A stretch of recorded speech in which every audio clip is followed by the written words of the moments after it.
Hey fellas, when you finally get the opportunity to play off in some good Cooter, you gotta treat that thing right now. You gotta hop and bop that Cooter. You gotta slide kick that Cooter. You got to spin, bash, and crash that Cooter. And if you're feeling generous, you got to put on your best juju, voodoo, tiki mask, and hoorah that Cooter. Yes sir, and by the way, Crash Bandicoot 4, as I like to call it, Crash Bandicoochie, is good. Yeah, that Bandicoochie real good. Crash it. Yeah, get up on this. Crash it. Yeah, that Bandicoochie real good. Crash it. Yeah, get up on this. Crash it. Gangland. Hey, what them gangs do with the business is you already know. It's your country cousin, your country can folks. Shout out K-I-N-G, the Kane with the gangs and all that good like that there, little buddy. Welcome back to the channel. Welcome back to Caneland, hardcore platform and Painland. And everybody's favorite once exclusive for the PlayStation platform, Mute Mascot is back on the block with the rebirth of the hit or miss franchise that is Crash Bandicoot. Now holla at me in the comments.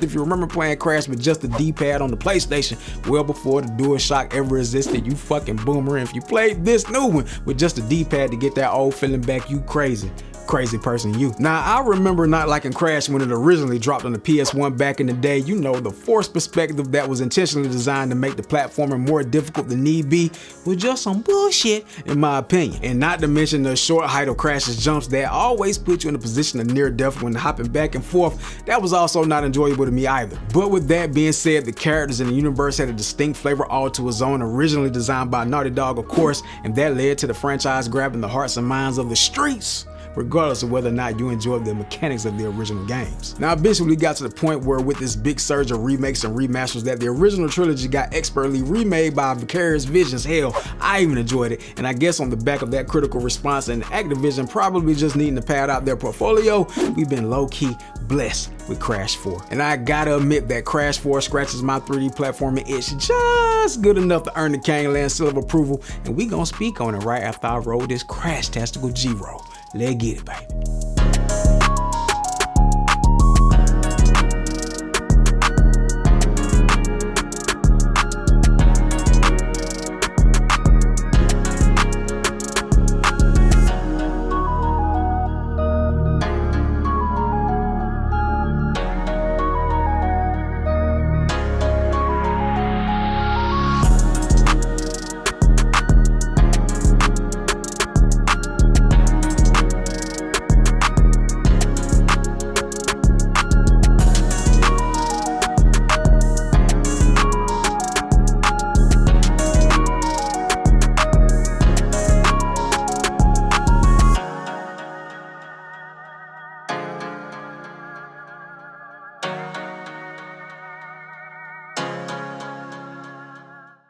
So let's go ahead and get the story bits out of the way, cause there ain't much, but Crash 4, as you probably could gather from the name, is a direct continuation from the original trilogy, which was a smart choice seeing as the sequels after Crash 3 kind of took the series down a narrative path that we could give a fuck about. But yeah, all the classic characters return to some form of fashion, the good guys and the bad, and an all new time traveling multi-dimensional adventure that serves the theme of the game very well, allowing for some very distinct environments for you to enjoy throughout your playthrough. Now ultimately the baddies from the trilogy got access to some artifacts that are going to give them the ability to enslave the multiverse, and the Bandicoot gang ain't having that, and that's pretty much the gist of the story. Hey look now, if you're coming to this game for some kind of amazing epic narrative experience, you're in the wrong place, Big Daddy, as the story is purely a vehicle to give you motivation to press forward, and that's pretty much it. But the developer's Toys for Bob does a good job with the animations and integrating the story and with the gameplay to good effect. Now I can appreciate the effort, but I didn't care one bit about the direction of the story, but it is humorous and it probably would be entertaining for kids, but it's nothing that's gonna stick to your ribs. Not that I expected it to do that. Now what not might be for the cheering though is the gameplay, cause goddamn does Crash 4 really mimic the essence of the OG trilogy very well, and by that I mean be prepared for some infuriating camera placement and physics that define the gameplay of the franchise, often to an anger-inducing degree.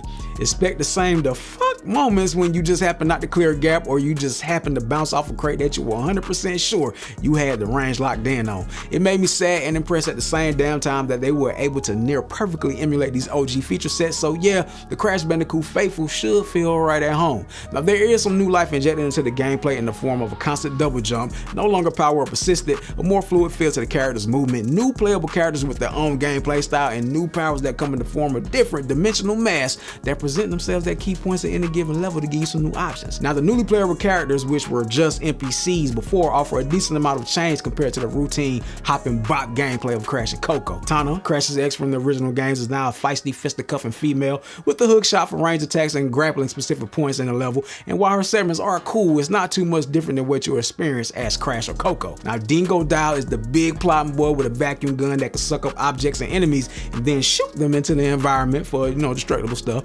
And Neo Cortex has a ray gun that can change enemies into platforms to aid its progression, offering a more puzzle platform experience style that, may be good or bad depending on your taste. It's up to you. But this all serves to give the players a varied experience and more perspective on the goings on of the story while Crash was out there doing other things. So overall, it's a solid addition in my book. There's also a plethora of flashback challenge levels, which are basically like the crate smashing bonus levels just taken to the goddamn extreme. Now these joints really require an understanding of all the game's mechanics to get through with 100% completion, but they offer a nice focused change of pace from the standard levels if you so choose to dive into them janks. And lastly, at a certain point in the game, you unlock the inverted versions of levels, which offers up a remix of sorts, which means if you want to 100% the game, you have to 100% each level twice, and that's where the meat of the difficulty comes into play.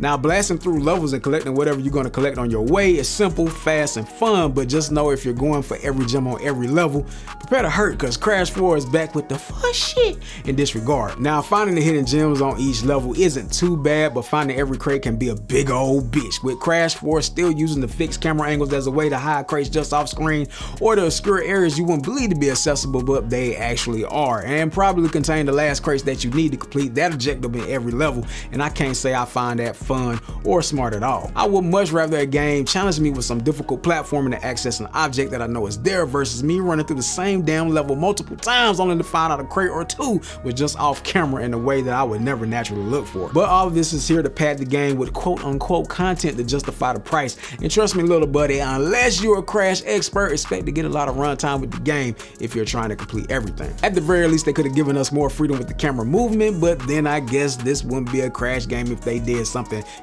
fun and cool like that. And it also wouldn't be a Crash game if it didn't look like one, and I can definitely say that it does. Now when they put out the first trailer a few months ago, I can't lie, I was looking at this shit like it was some pure garbage, because at first glance it seemed to be a step back from what we got in the Sane Trilogy not too long ago. But I gotta say, these guys really knocked it out of the park when bringing Crash into the current gen of gaming by way of a unique but familiar art style, bright saturated colors, and great cartoony fun animations that really set the tone for what future Crash games should be. And I'll also add in that the Xbox One X version runs at a solid 60 FPS and the PS4 version isn't too far behind in regards to performance. And with all that, let's not forget to mention all the awesome skins that you can unlock with some highly sexually suggestive names like Big Horn Energy or Booty Seeker, which for a perv like me and you really ties into the theme of the game very well, and I enjoyed that aspect. Overall, I gotta say I'm really loving the rebirth of the Crash series, and if you like a solid 3D platformer like I do, the likes of which we don't really see made that often anymore in the AAA gaming space, I got a feeling that you'll enjoy it just as well. And shouts out to Toys for Bob for making the Crash game feel and play like it ought to. And what you ought to be doing is heading down below this video, hitting that like button, dropping a comment or two, and of course spin crashing and bashing the ever-loving fuckarooski out of that subscribe button. You know the Kang Land and the Kang folk would greatly appreciate it. And you already know the motto, I got to go for games, tech, success, the hell else you need. And I'm out here, Kang Land.